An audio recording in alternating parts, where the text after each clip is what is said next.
নমস্কার কৃষক বন্ধুরা, আজকে আমরা আরেকটি নতুন ভিডিওতে চলে এসেছি। আর আজকে আমাদের কোনো টাম ভরা দেখাচ্ছি না। এখন ডাইরেক্ট আমরা জমিতে স্প্রে করার জন্য যাব। সেটা হচ্ছে আজকে আমরা জমিতে ইউজ করব টেকআউট আর বায়োডেক্স। এটা কিসের জন্য ইউজ করতেছি? এটা হচ্ছে আজকে আমরা লাউয়ের চাষের জমিতে টেকআউট অ্যান্ড বায়োডেক্স দুটো মিক্সড করে মানে এটাকে স্প্রে করাবে খুব ভালো করে। কেন এটাকে ভালো করে স্প্রে করাবে তার মোটামুটি টোটাল কারণটাই আমি বলে দিচ্ছি। সেটা হচ্ছে আপনারা অনেক সময় দেখতে পারবেন যে লাউ গাছের সুলসুলি অ্যাটাক করে। সুলসুলি বলতে দেখতে পারবেন লাউ গাছের গায়ে। ওটা আমরা জমিতে গিয়ে একটু ভালো করে দেখাই দেবো নে। আর এই ওষুধগুলো দিলে পরে কী হবে, যেরকম টেকআউট স্প্রে করলে আপনাদের যে লাউ চাষের জমিতে যে থ্রিপসের অ্যাটাকটা হয়, যেটা হলো আপনাদের গ্রিন কালারের থ্রিপস দেখা যায়, তার জন্য খুব ভালো ওষুধ। আর এটা একবার স্প্রে করলে পরে এটা কন্ট্যাক্ট ইনসেক্টিসাইড মানে পরের মোটামুটি ১ থেকে ১.৫ ঘন্টার মধ্যে সব রকম মেরে ধোয়া করে দেবে। আর তার সাথে দেওয়া আছে বায়োডেক্স। বায়োডেক্স হলো আপনাদের যে জমিতে দেখতে পারেন যে ফল ছিদ্রকারী যে পোকাটা আছে, সেটা মারার জন্য খুবই ভালো ওষুধ। কেন বলতেছি এই কথা? কারণ হচ্ছে এগুলো আমি জমিতে স্প্রে করে মানে অভ্যস্ত হয়ে গেছি। মোটামুটি ৩-৪ বছর ধরে স্প্রে করতেছি। তারপর আপনাদেরকে এগুলা বলতেছি কারণ আমি আগে ভিডিও করিনি, এখন ভিডিও করতেছি। তাই সেটা বলে দিচ্ছি। আর এই ওষুধগুলো আপনারা খুব ভালো করে মুখ-টুখ ঢেকে স্প্রে করবেন, কারণ এই দুটোই হলো কেমিক্যাল, একবার পিওর কেমিক্যাল দুটোই।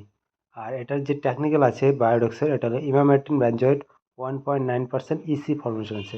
মানে ভিতরে দেখবেন একটা লিকুইড ফর্মেশন আসতেছে।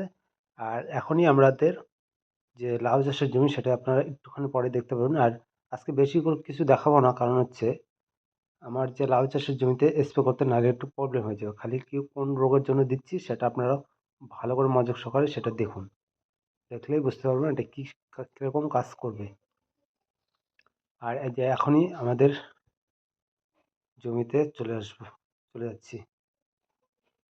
আর টেকআউটে যে আছে সেটার মধ্যে যে টেকনিক্যালটা আছে এটা হচ্ছে ল্যামডা হ্যালোসেভেন, যে 2.5% ইসি ফর্মেশন। আর এটা হচ্ছে কন্ট্যাক্ট ইনসেক্টিসাইড, মানে এটা পড়ার সাথে সাথে কাজ করবে। আপনারা দুটো ওষুধই জমিতে মারলে পরে আপনারা দুর্দান্ত রেজাল্ট পাবেন। সেটা কেন বলতেছি, কারণ এগুলোকে আমি জমিতে স্প্রে করতে করতে আমি অভ্যস্ত হয়ে গেছি। আর খুবই ভালো ওষুধ। যে আপনারা যে লাউ চাষ করেন বা লকি যেটা চাষ করেন, এর জন্য তো একবার দুর্দান্ত ওষুধ। সাদামাছি এটা আপনারা আরও অন্য জমিতে স্প্রে করতে পারেন, যেরকম আপনারা শশা গাছে ইউজ করতে পারেন। এই যে এখানে আমি আপনার ভিডিওর মধ্যে দেখতে পাচ্ছেন যে লাউ গাছের গায়ে ওখানে যে আঙুল দিয়ে আমি দেখালাম, ওখানে একটি মানে সুলসুলি পোকা দেখা যাচ্ছে। এটা হলো একটি ফল ছিদ্রকারী পোকা। এটার জন্য আপনারা ফ্রেমও ইউজ করতে পারেন, ফ্রেমে চলে যাবে। কিন্তু এই দুটো স্প্রে করলে পরে আপনাদের কোনো জমিতে কোনো স্প্রে মানে পোকার জন্য কোনো স্প্রে দেওয়ার দরকার নেই। কেন বলছি, এই যে এখানে দেখুন লাল লাল কষের দাগ পড়তেছে, এর জন্য খুবই মানে একবার খুবই দুর্দান্ত একটি ওষুধ, মানে একবারে যাতে বলে টপ ক্লাস ওষুধ। এগুলো আমি জমিতে স্প্রে করছি, অনেক কবারই স্প্রে করছি। যেখানে দেখুন লাল কষ বেড়েছে, এটা হচ্ছে সুলসুলির অ্যাটাকের জন্য হয়। আর এটা এর কারণে এটাকে দেওয়া। আর ভিডিওটি আপনাদের যদি ভালো লেগে থাকে চ্যানেলটিকে সাবস্ক্রাইব করবেন, আপনাদের ফ্রেন্ডকে শেয়ার করবেন, কমেন্ট করবেন। কমেন্ট না করলে পরে বুঝতে পারবো না যে আপনাদের মানে ওষুধটা দেখে কী রকম মনে হলো। আর এই ওষুধগুলো একবারে মানে জমিতে পড়ার সাথে সাথে এগুলার খুব ভালো রেজাল্ট। কেন বলতেছি খুব ভালো রেজাল্ট? এটা কন্ট্যাক্ট ইনসেক্ট, এটা আপনারা যদি চান বৃষ্টির ঠিক 2 ঘন্টা আগে দিলে পরেও এটা মোটামুটি 100% কাজ দেখা দেবে। আর দেখা হচ্ছে